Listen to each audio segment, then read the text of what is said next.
Welcome in to the Mile High Hoops podcast. I am Jake Shapiro, and we are talking to you after a Denver Nuggets win. The last time I talked to you, the Nuggets had not played yet, and they've now played 3 games, and the panic is rising a little bit in Denver, and I don't know that last night's win quelled all of the panic, so to speak, but we'll talk about it. And the Nuggets have their first back-to-back. They play later today against the Brooklyn Nets. Looking forward to some things in that game, which I'll talk about as well. Want to touch on Jamal and CB, how they've started the season, as well as Nikola Jokic. But let's go back in time a little bit to the start of the season where they come out against the Oklahoma City Thunder and get waxed, right? That was really, really bad. The Denver Nuggets, they look like everything was challenging for them. Both their bench struggled and their starting 5 just didn't seem to be in sync. It looked very much like October basketball, which we've not seen a lot with the Nuggets, whether it's been their chemistry or, just their stick-to-itiveness the last couple of years. They've seemed to just come out of the gates flying, and it was their first opening night loss in 2 years. They had lost the opening game of their championship season really bad against the Utah Jazz. And then they followed up against the Clippers. And you're thinking, okay, well, it was the Thunder. That was one of the best teams in the league. We'll give them a mulligan. Come out and play one of the worst first halves of basketball I've ever seen from the Denver Nuggets in the Nikola Jokic era. And, Russell Westbrook is just atrocious for a second night in a row. Dario Saric is getting played off the floor. And then later on in that game, when your offense finally starts to get together and you had 24 points with 1 assist halfway through the second quarter, but later on, your offense is finally getting together, and you don't have the perimeter defenders to stop the combination of Norm Powell and James Harden. In the past, you would have, Kentavious Caldwell-Pope and Christian Brown. You'd be able to go back and forth between those lineups, right? And instead, Malone, what we've seen here early is he's taking Porter out for Russell Westbrook as a defensive substitution, which makes the Nuggets significantly smaller, and Russ is historically not that great of a defender.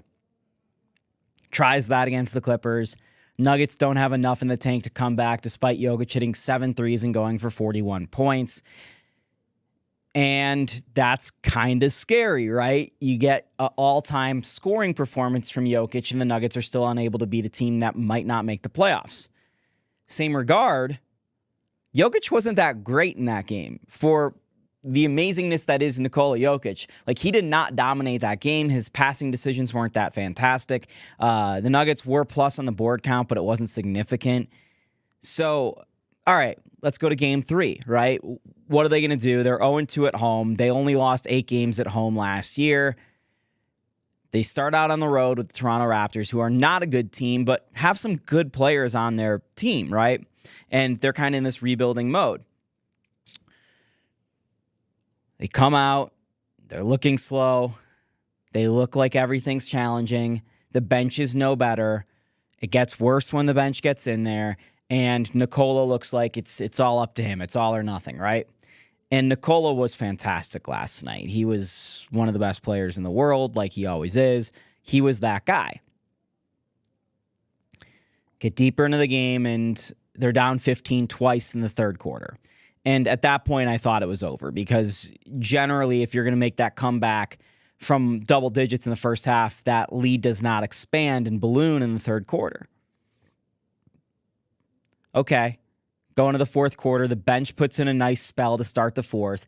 Interestingly, Aaron Gordon is already playing backup center minutes for the Nuggets, which is something they've only gone to in the playoffs the last couple of years, said for a couple of games, because they don't want to tax Aaron that much. But they have to because Dario Saric has been that bad through 2 games and a half. Put in a really good stretch. Get the lead back down to 7, balloons back up to 10, but they put in a good stretch nonetheless. And it's still 10 with 2 minutes to go, and the game's over. The game is over. And Nikola Jokic and Jakob Poeltl under the basket get into a little shoving fight looking for a rebound, no big deal. But in that melee, Scotty Barnes takes a finger to the face, and he's done for the night. And from that moment on, the Nuggets go on a 23-5 run to tie the game at the end of regulation, down 10 with 2 minutes left, and start off overtime on an absolute heater before the Raptors kind of answered back and made this a 127-125 win for the Nuggets. Couple things from this. Under Michael Malone, the Nuggets have always shown a resiliency. So I'm not surprised that they were still fighting back. I am surprised that they won because it was such a remarkable comeback, and it took two really nice plays from Nikola Jokic and then another one to Jamal Murray down the stretch. Jokic had 13 points in the last 2 minutes in overtime of this game, so the last 7 minutes of this game being played. And that's a little concerning, right? That it takes 44 minutes of Nikola Jokic to beat a team that's not going to win 30 games in the East this year. It's also concerning that Dario Saric is being played off the floor. Russell Westbrook looked a lot better in Game 3, unironically saying that while at the same time he couldn't shoot and he was making awful decisions. I think Jamal has been really solid actually to start the season. Couldn't shoot well in this game, but found a way to get to the rim. And the Nuggets shot 30 free throws last night. They only had 7 games last year where they shot 30 or more free throws. And they were the second worst free throw shooting team in the NBA in terms of how many times they got to the line last year. So that's a big number. That while everything wasn't looking good for them, they were still able to generate some free points at the line, and it was enough. I enjoyed the Russ going at Scotty Barnes before Scotty got hurt. But again, it takes Scotty getting hurt for the Nuggets to win this game. And you're looking at it, and again, some of the perimeter defensive problems, and I think CB's been great, but CB, I think 80% of his points so far have come in the paint. You're not getting the spacing with CB. No one was expecting you to, but he is finding ways to contribute. Michael Porter Jr. has started this season off just not shooting the three well. And Julian Strawther and Peyton Watson, they have moments, but it's just moments. So with the Denver Nuggets right now, I think there's still a lot of reasons to panic because there are such holes. There's holes in their defense. There's holes in their spacing. There's holes in their ability to create on the perimeter. Last night, for large chunks of that game and large chunks of the first 3 games in general, the Nuggets offense has been very stagnated. It just looks like everything's difficult at times, and that's even when the starting 5 is out there. And I think a large part of that is because Jamal Murray is the only reliable perimeter ball handler they have. So it ends up being Jamal and Nikola every single time it gets tough. And on the heels of a season where they ran out of gas and fatigue cost them in a Game 7 at home, these guys, the wheels are going to come off if they're playing like this all year long.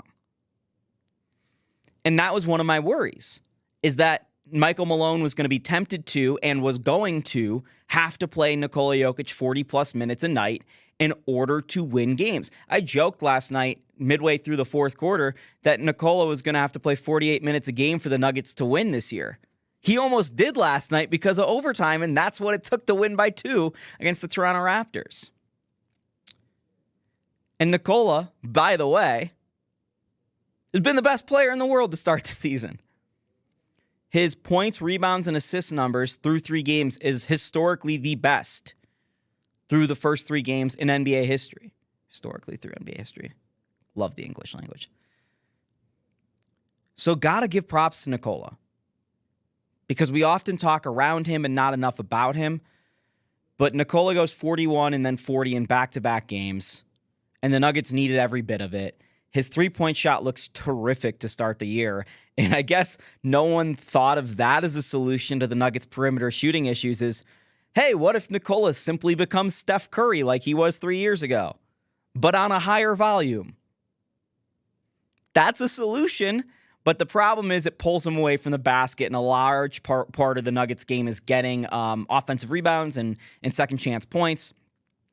And through the first 3 games, the Nuggets, I think, are like minus 36 against their opponents in terms of points in the paint. So that is another area where glaring hole, a little panic there through 3 games is the Nuggets are getting dominated in the paint, which has been their calling card. I think a little bit of that is because Jokic is getting dragged out on offense to space the floor. And now you have CB down there and AG. I think AG's been He's had 2 bad games to start the season. Last night he was pretty good. You saw why he got that contract last night. He filled in a lot of spots, did a lot of things. Both he and Jamal nearly had triple doubles last night. And that's what it's taking for the Nuggets to win right now. But what I'd like to see tonight is Michael Malone change it up a little bit. Jamal Murray's probable for the game. I personally would not play Jamal tonight. He was banged up in the fourth quarter, was holding his knee a little bit. I want to see some different rotations. I want to see the Nuggets experiment. It's a very bad Brooklyn Nets team. Although they're maybe a little bit better to start the season than people thought. Nonetheless, I want to see Vlatko Čančar. I'd rather give Zeke Naji some run if Dario Saric truly looks like this. And you have to remember, as much as I liked the Dario Saric signing, and as much as I remember what he did in 2021 for Phoenix, if you go back to Golden State last year, he got taken out of the rotation towards the end of the year. So the Nuggets were taking a risk, and inherently when you're signing a $5 million player or lower, there are downsides. You're trying to catch lightning in a bottle. And right now it's just not looking like the Nuggets are, but way too early to make an indictment on that signing. So I'd like to see some different things tonight. Maybe Trey Alexander gets a blow. He's on the road trip. I want to see the depth of the Nuggets because they've been playing a 9-man rotation. They had an overtime game last night. They're on a back-to-back. And then Friday night, they've got Minnesota in Minnesota. And then another back-to-back with Utah coming to Denver. So the next 3 games, hopefully we're going to see some contributions from the deeper part of the Nuggets rotation and their bench. Maybe guys 10, 11, 12, 13. And I want to see if they can become valued contributors because the Nuggets are looking for guys right now. And this is something that the Nuggets have not been accustomed to the last 2 years with Michael Malone. You know they're starting 5. You know their rotation.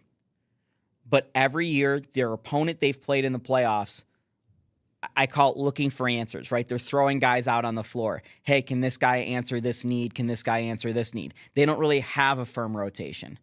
The Nuggets are now in that boat of teams, unfortunately. Salary cap, team building, all that, kind of combining factors and some mismanagement, no doubt. But the Nuggets are already looking for answers, and I want to see them as they aspire to find them throughout the course of the regular season. I think that's one of my big questions before playoff time. So that's what I'm going to be looking for tonight. Will Malone go deeper into his rotation, deeper into his bench, and get away from having to play Nikola 40 minutes a game? Because the Nuggets are going to need that if they're going to be successful this year. But at the same time, in the short term, obviously having Nikola on the floor is your best case for winning. And right now, every time Nikola has not been on the floor, it's been a disaster, including the Russell Westbrook minutes, who's been exactly what I thought he was going to be in Denver. And you just hope it's going to be something else, but it hasn't been so far. So we'll talk to you on Thursday here at the Mile High Hoops podcast. I'm Jake Shapiro. Talk about the Brooklyn game, and we'll preview that Minnesota matchup. It's going to be a great one.